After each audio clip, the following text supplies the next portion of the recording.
Are you frustrated with your dog's lack of drive when running canicross or bikejoring? You're not alone. Building drive and harness and creating a mushing buddy who loves to run hard, fast, and straight is something that takes some time to develop.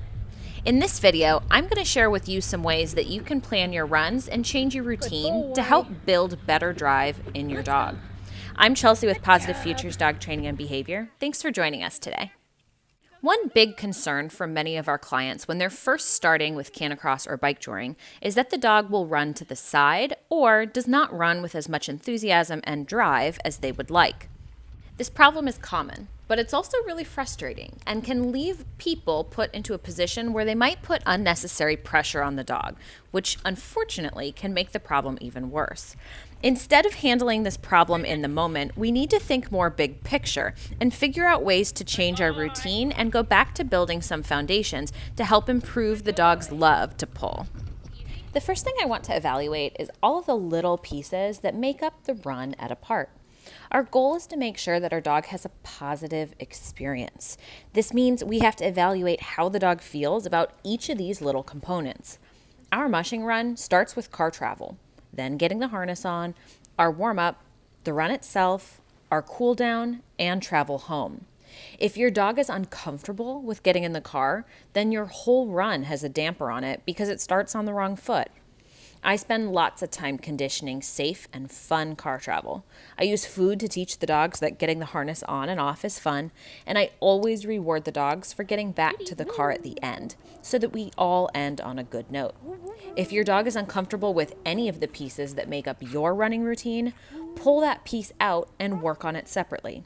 A little bit of positive reinforcement training can help teach your dog what you want and help them build a positive association with it. The next thing we need to address is the length of your run. Runs that are too long will result in a piece of your run where the dog is unable to maintain high drive and harness. A loose line, a distracted dog, and a tired or burned out dog are all things we want to avoid. By ending the run when they still want more, we can make sure that those undesirable, lackluster performances don't happen and don't get reinforced. By controlling how long the run is and keeping it at a shorter length, you can make sure your dog only gets miles under their belt where they are focused and pulling strong. Another thing that can dampen a dog's drive and harness is letting our human emotions and frustrations get the best of us. Our dogs can absolutely pick up on how we're feeling through our word use and how we say it. If you're beginning to feel frustrated when out on a run, try to take a deep breath. When our stress levels are out of control, our voices can become harsh, which can decrease our dog's drive and sours the whole experience. Keep praises high. Reward your dog when they do well. And if you feel unable to say in a good mindset, you're better off taking a break. A negative experience in harness caused from frustrations and poor judgment calls is an easy way to break your dog's spirit. Another great thing to do when you notice a consistent lack of drive in the harness is to go back to the basics with training. Use food or treats to reward pressure into the harness.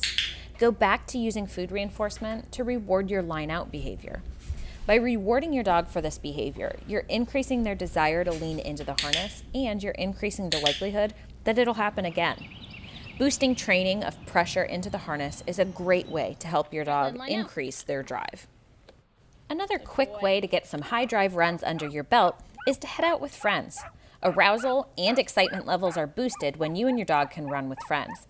Even if your friend doesn't have a dog, being able to follow and chase a friend is a great way to encourage your dog to run straight and pull hard. Remember that behavior that is rehearsed and reinforced happens again. When working with a lack of drive, our goal is to set up our runs so they get lots of rehearsal of the desired behavior. By training and reinforcing line pressure early and frequently, by strategically choosing where and how long you run, and by carefully managing expectations and stress levels to ensure an overall positive experience, your dog will be building drive for the sport with each adventure.